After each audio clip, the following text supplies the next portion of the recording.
Hello everybody, my name's Ava, aka Pistachio, and this is going to be my FWA convention review. The following review is based on my own opinions, personal experiences, and thoughts. I know that people's experiences vary whenever they attend a convention, so this is based off of my personal experiences, so here we go. Before the convention started, I had for one, I purchased this head. I think I purchased it back in November. It was an impulse buy, but it was very well worth it. When I got this head, I just figured since it was made of fleece, and fleece is basically one of the cheapest materials that you could buy at the fabric store or even in general, it was going to be easier to make a fursuit or a partial of her. Also, before the convention started, I had applied for a panel. It was an animation panel. For the animation panel, I had to create a PowerPoint presentation as well as animated examples for the panel. All in all, I had to finish making my costume. I had to make a PowerPoint presentation. I had to make animations for the PowerPoint presentation. I also had to do 2 ref sheets for characters that I might have wanted to get commissioned art for in the artist alley or in the dealer's room. One of them was this character, the other one was a second character, and as well as draw up a badge for this character. So I had a full plate. I kind of bit off more than what I can chew, but in the end it worked out fine because I finished everything on time, miraculously. FWA is a local convention for me. I am a Georgia native. I do live in Georgia. Because of this, I did not pay to stay in a hotel because of the cost. And also, I am terrified to drive in Atlanta. So I asked my mom to drive me most of the weekend. That was fun and interesting. This is my 3rd year attending, but it's my first time attending the con alone and without any friends to accompany me. That being said, I had a lot of fun. Even though I was alone, out of the 3 years that I've attended, I think that this is the year that was the most fun for me. And I think a lot of that has to do with the fact that the previous years that I have attended, this was my first time suiting. I got a lot of compliments on Ava. Also I did not make this head. I think I mentioned that before, but I didn't make her. I bought her from an artist on FA. This was her first fursuit head, and I was just like, what? That's amazing. But yeah, as soon as I saw her, I knew I had to have her. She's so adorable. All the compliments that I was getting on her, she is really cute. The maker did an amazing job. Like I said, even though I was alone, I did make friends at the convention that I would meet up with and that I kept seeing around the con. I made a friend standing in line at Line Con, and I'll get into that, for about 2 hours. And we were just talking to each other. She had her mom there. Her mom was awesome. And then I would keep seeing her like around the convention. I went to the food court and all the other tables were full, and a group of other people invited me to sit with them. And I would randomly run into them at the convention and we would hang out for a little while. I went to a panel and I sat next to one of the people that I had talked to in that panel during Floor Wars. So that was really nice. So that's one of the things that even though I was alone, I did make a few friends throughout the con that I would like meet up with later. So I'm going to talk about the pros of this convention. One of the pros of the con is that FWA is in Atlanta. It's at the Marriott. There's lots of places to go, things to see, places to eat at. FWA is hosted in one of the Dragon Con hotels which is the Marriott is one of the Dragon Con hotels, and anyone who's from Georgia should know what Dragon Con is, and I will talk about it on and off throughout this video. Since it's in the Marriott, it's connected to the other hotels in like shopping centers and food courts via sky bridges. What's awesome about that is that if you're a suitor and you need to get food or go to another building, you don't have to necessarily walk outside or it's hot. You can just take the sky bridge, especially to the food court if you're hungry and you need to eat. Another pro of this con is I really like the size of Furry Week in Atlanta and how small it is compared to the other conventions that I've been to, and especially compared to Dragon Con. I've never been to an out-of-state convention before. All the cons that I go to are here and they are local to me.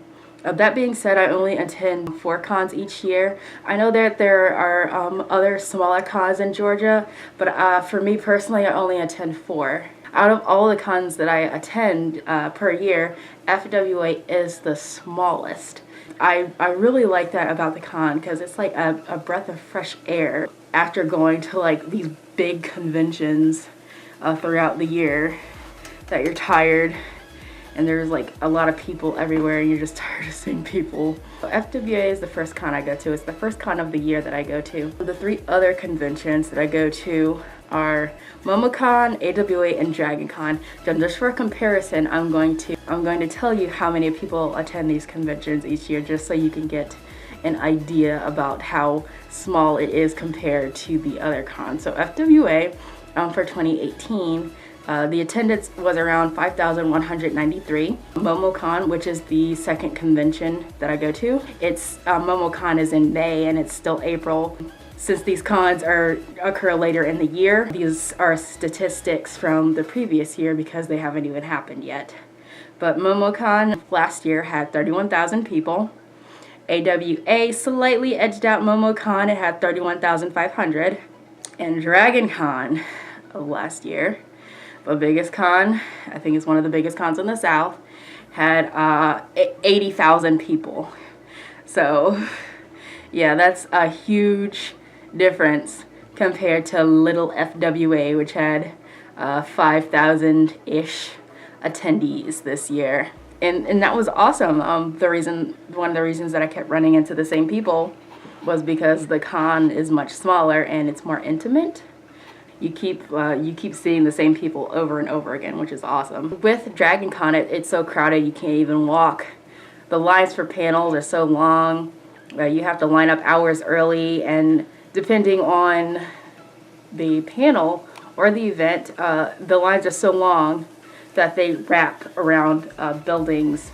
Because it's so crowded, you can barely even move.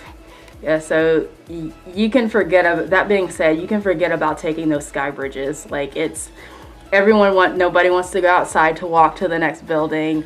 You know, everyone wants to take that sky bridge. There are long lines for bathrooms. You know, you're standing in line for hours waiting to get food at the food court that the Marriott is connected to when you take that sky bridge. So, and the Marriott's a really nice hotel. The bathrooms, there are dozens upon dozens upon dozens of stalls in those bathrooms. So the fact that you have to wait in line just to access one of these stalls is just very telling of the size of Dragon Con. So, like I said, FWA was a breath of fresh air to me. Since it's so small compared to the other cons, I didn't have to stand in line for anything. I can go to the bathroom whenever I want it and not have to wait. I can get food whenever I want to and not have to wait. Shout out to Panburries. I love me some Panburries.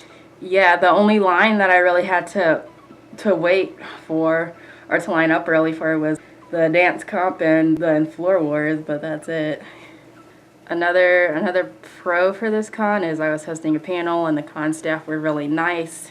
The head of the programming and in charge of the panels, they were very nice and accommodating. When you register for or when you apply for a panel, you have to obviously describe what your panel is. I had the description there, and there were typos in the description that I was given or had given. And programming, I messaged them and asked them to change it when I fixed it.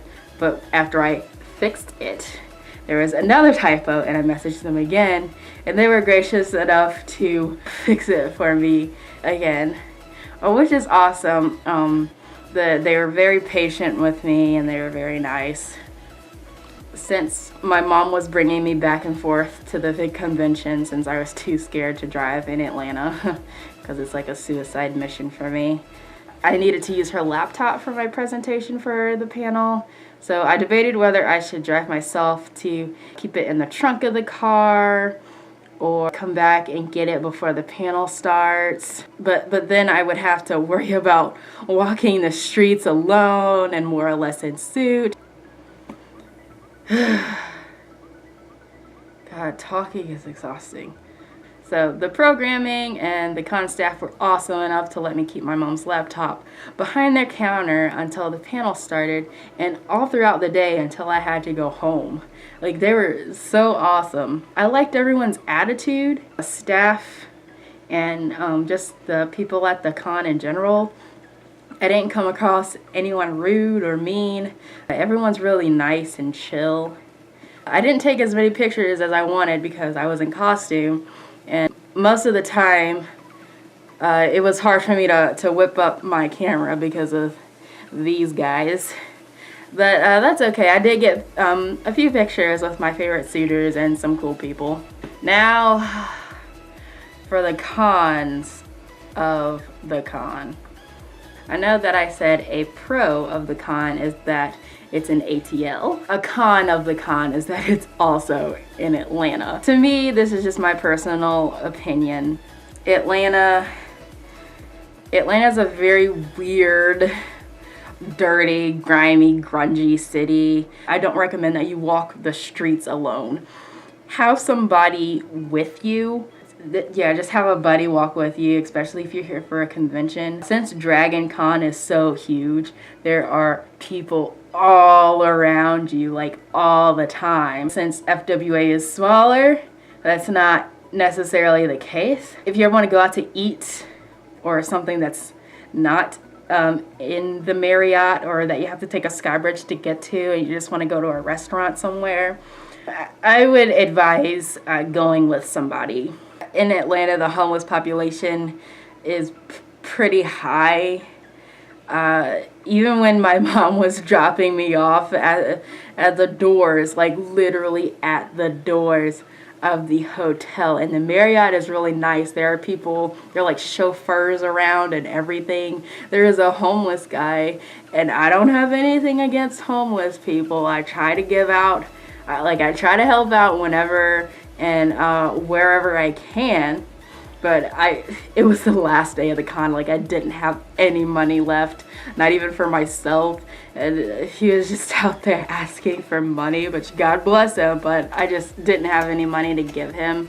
So another con is from my personal con experience, and I think a lot of people's con experience this year, is that last year FWA, I think, earned the nickname Crime Con. This year, FWA earned the nickname Line Con. The setup this year for FWA sucked. This year's theme was a space theme. So they were doing things this year to fit the theme.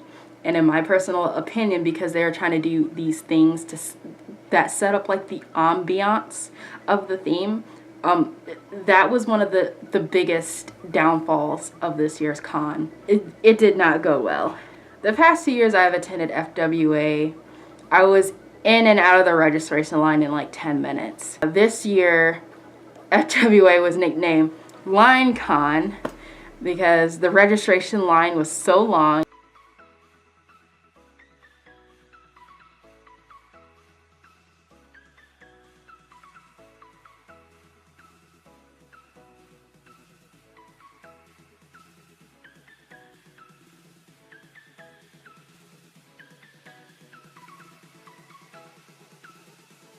It wasn't just the registration line. I think it was the line to get into the dealers/artist alley was long too, and I'll get into why.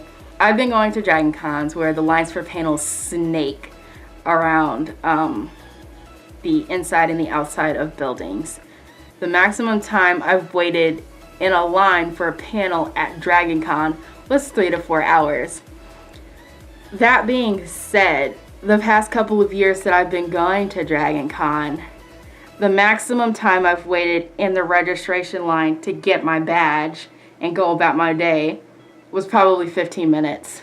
Usually with any con I've been to, whether it be MomoCon, AWA, which is Anime Week in Atlanta, Dragon Con, whatever, pre-reg people and people who pay online are separated into another line. This was not the case, and the mom of the girl who I was standing in line with, she did bring up an interesting point, is that anybody could go online, like on their phone, and just like register right there in line. Anyone could do that. Like, I don't know what I'm trying to say. Like, anyone could do, like, register online right there on the spot.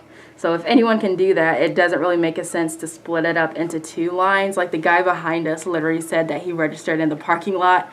I registered that morning before we headed out to go to the Marriott. So like I was saying about the theme, this year it was Galactic, well, I don't know why I did air quotes, what? It was Galactic Gunslinger, so it was like a sci-fi theme. So in order to play up this space or the sci-fi theme, you are given a few things upon registering after you've waited in line at LineCon and you finally made it to the desk where they had their computer set up. You're given a few things. You were given 2 bracelets. You were given a badge. And I'll get into why I put the air quotes around badge. I will tell you in a moment. As part of the theme, they had these 3 factions that you can be sorted into. They had Claw, Fang, and Horn. You were randomly sorted into these factions. How you were randomly sorted into these factions is that at the registration desks, they had this box that was completely covered. The only part of the box that was not covered was a round hole that was cut out in the front that you would stick your hand into, and that you would grab a bracelet, and whatever bracelet that you pulled out that had the logo or the symbol of that faction, that was your faction. And I'll show you. So this is what it looks like, and you can see the little symbol for claw on there. That's the faction that I was sorted into. This was the first thing that you were given. Oops, I just dropped it. The second thing that you were given was a badge. And the reason why I put badge in air quotations is that this badge that they gave you wasn't really your badge for the convention. This was not how you got to attend special events and panels for this convention like you would at a regular con. So, sorry, it's still on my lanyard from the convention. This is what you were given. The way that it was explained to me is that if you are 18 years or older, this was how you got into the 18 plus panels and events and areas. This was not how you got into like the dealer's den or the artist's alley or regular panels or raves or anything. The second bracelet that you were given is the downfall of this con for me, in my personal opinion and a lot of people's opinions. This was the second bracelet that you're given. So usually when you attend a con, you get a badge. So after you go through the registration line and you check in, this badge allows you to attend panels and events for the con. If you're only attending the convention for a day, sometimes you're giving a paper bracelet that's similar to what you would get when you go to a concert. So if you look behind me, these are all my badges that I've collected over the years. Right here. And this right here are like the paper bracelets. These right here are similar to the paper bracelets that you would get if you're only attending the convention for like a day or so. These badges are checked before you go into a panel or an event at the con to make sure that the people who paid to attend are supposed to be there, essentially. This year, FWA decided not to do badges like they have in the previous years. Can you see? These are the 2 badges that I got the previous years that I've been to FWA. You weren't given those or anything like those. You were given this. So these bracelets, in order to play up their whole sci-fi whatever, where the FWA logo is, there's like a sensor in there that's, I want to say, kind of similar to the stupid chip in credit cards and debit cards now. And you know how effective those can be sometimes. You see how this bracelet is elastic. It's very stretchy. If you have big wrists, they can fit around your wrists or whatever. They can easily come off and on. These, no. When they put these on your hand, this black slider is how you would think you'd adjust the bracelet if you want it to come off. No. Once they slid this on your wrist, it was on there. It was on there good. You wouldn't have been able to get it off. You couldn't take it off. You're not allowed to take it off until after the convention was over and done with. So you think you'd be able to like push on it. And I'm pushing this pretty hard to take it off, and it's not coming off. So once these little suckers were on you, they're on you. And in order for me to take this off, like, I had to become a contortionist and like bend my hand in ways that I've never bent it before just to get this off of my wrist. On Twitter, people were coming up with hacks to try and get them off. You'd think they'd be adjustable. They're not adjustable. They would unravel. These were difficult to scan. Normally, the staff, whenever you wanted to go somewhere, they would say badges out. You'd flash them your badge, and then you were allowed to go to wherever you wanted to go. You were allowed to go wherever you wanted to go within a matter of seconds or minutes, depending on how long the line, depending on how the line was long. God, I can't talk. Because you had these bracelets, there were lines, and longer lines than normal for the dealers and the artist alley, because people were trying to get their bracelets to scan, and they wouldn't scan. Yeah, instead of con staff or hotel staff checking badges that you normally would, they had these podiums set up. And on these podiums basically was like a LED scanner, and you'd have to scan this little chip just right on these podiums, and the light would flash green, and that would be your okay to go ahead into the area that you wanted to go. The reason why this sucked is, like I said, the bracelets didn't always work, especially if you're in costume. Because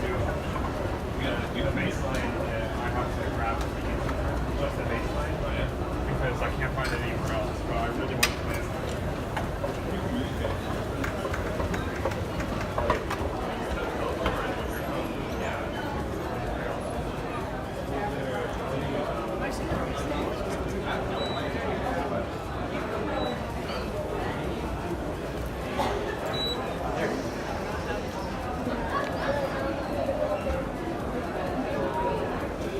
Here we go again. May I assist you?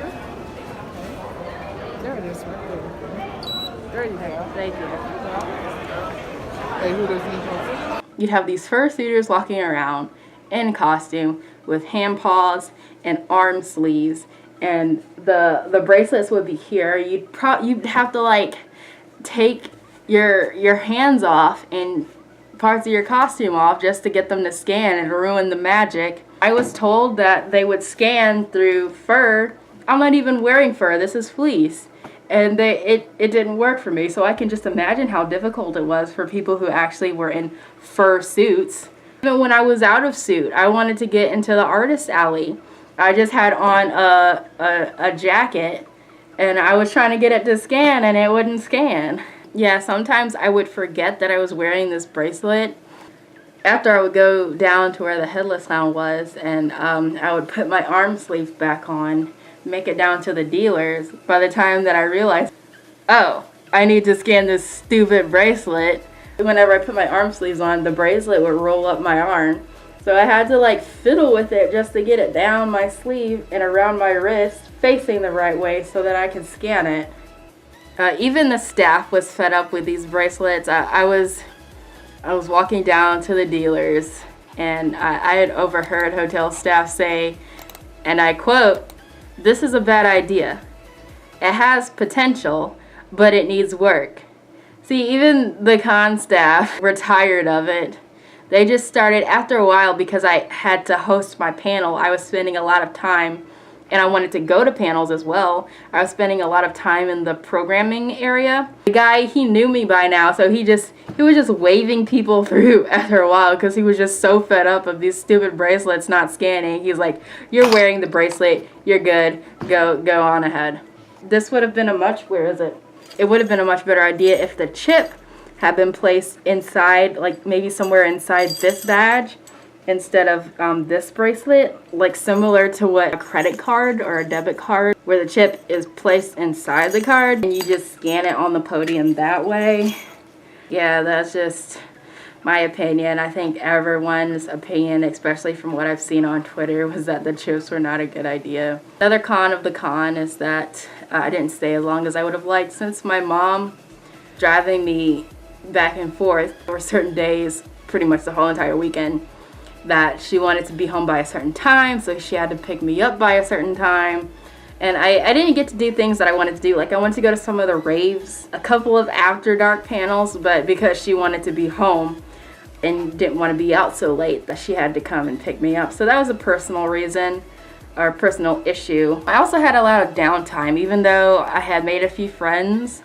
Because I did come alone, I found myself just wandering around and doing laps around the convention.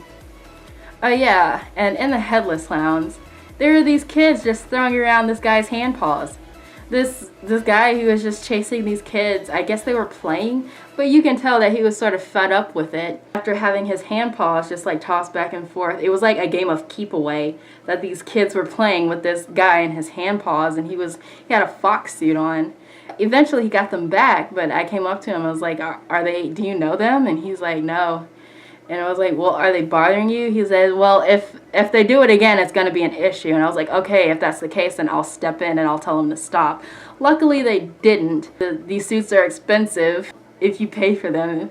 If you make them, then they're tedious to make, so don't just throw around people's suit parts like that. It's not cool. My panel, I had a great time. I was a little nervous, and I've done panels before, but this was the first time I did a panel by myself. Yeah, normally, like before, when I registered for a panel, there was a complimentary badge included when the panelists' applications are accepted for them to host their panel. This was not the case. I had to pay for my badge instead of it being given to me. I'm not really complaining, it's just, I think it's because FWA is a much smaller con. I guess they can't really afford to give people, give out just badges to panelists, I guess. That's the reason that I came up with, I guess. It's just because it's a smaller con. Like I said before, the staff was awesome. I'm not tech savvy, so program staff, they helped me set up my laptop, they helped me set up my computer, the projector for the panel that I was hosting. It was a small turnout. If I had to guess, there was about like 15 or 20 people in the room, but that's okay. Overall, it went well. Like I said, I was nervous. I flubbed over my words a lot, like I've done in this video, but I'm not speaking to anyone else besides the camera, so that should tell you a lot. So my panel was from 7:30 to 8:30. Usually the panelist talks for about an hour and then leaves 30 minutes at the end of the panel for Q&A. The worst part for me is that some of the audience members, and one in particular, kept interjecting. And because of this, I was losing time. And I didn't get a chance for the Q&A at the end. I don't care if the audience has things that they would like to add or talk about. I encourage it. But please, leave your comments, your questions, your remarks towards the end in the Q&A section. We have things that we need to get through. Like my PowerPoint presentation, I had almost 100 slides for my animation panel that I needed to get through. And because this one audience member kept adding things pretty much at the end of each slide, they would add something or say something, which is fine. Like I said, I don't care. I encourage that. But please do it towards the end of the panel so I can get through what I need to get through. And I mentioned this. I kept reiterating a few times that please, I have a lot of slides that I need to get through. So if you have anything anything that at all that you would like to say or that you would like to add, please wait till the 30 minutes at the end when I do the Q&A. It's to no avail. My panel ends and I'm a couple of minutes over the time the panel was supposed to end. This because people were adding stuff at the end of each slide. Like I said, I don't care. Just do it towards the end. That's what the 30 minutes at the end is for. So because I didn't get to Q&A and an audience member kept adding stuff in between my slides, the rest of the audience came up to the front table where I was set up to ask me their questions because I didn't get to that part. Because I couldn't, because people kept interjecting and talking. I would not have any problem with that at all if the fursuit dance competition wasn't at 9. So like I said before, you can just walk into any panel. You don't have to really line up for it, since FWA is, at least in my opinion, a pretty chill con. However, the two events that you do need to line up early for, at least an hour early for, is the dance comp and is Line Wars. So because I didn't get to do the Q&A and people had their questions that they wanted to ask me, I was late lining up for the dance competition and I was all the way towards the end of the line. Because of this, I did not get a good view like I wanted to of the dance comp. The previous years that I've attended FWA, when I was with a couple of my friends, we were in line pretty early. We got like floor seats around the dance floor, so we were right there, like in the dancers' faces, and that was pretty cool. This year, not so much. I was like in the back. I couldn't really see anything. I couldn't really see what was going on. It was really convenient because they have like these huge, giant projectors of different camera angles of the fursuits as they're dancing. So I can just look up and see these projections on the projection screens. That was cool and all, but I kind of just wanted to sit right there, right front and center, like I did before. Watch the dancers dance and like just get a better view of them, I guess. I don't know, that didn't work out. I was in line an hour early for Floor Wars. Yeah, there's no fursuit division. I don't know why. Last year for Floor Wars, there are, I think, 2 divisions. One of them was people who were not in suit and they were battling each other. And the second one was fursuiters in suit who would battle each other. Not this year. I'm not too sure why.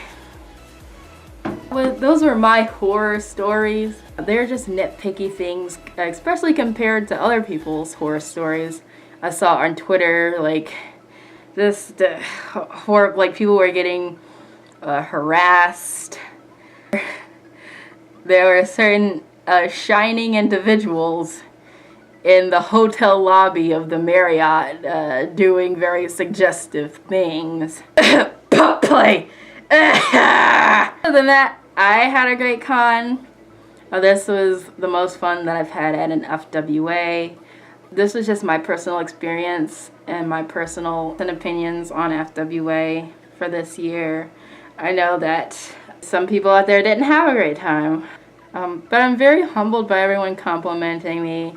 How cute Ava is, especially Twilight Sage. She messaged me on Instagram and she told me, she was like, hey, I just wanted to stop by and say that your suit's really cute. And I was like, oh my god, thank you. So anyway, that's the end of the video.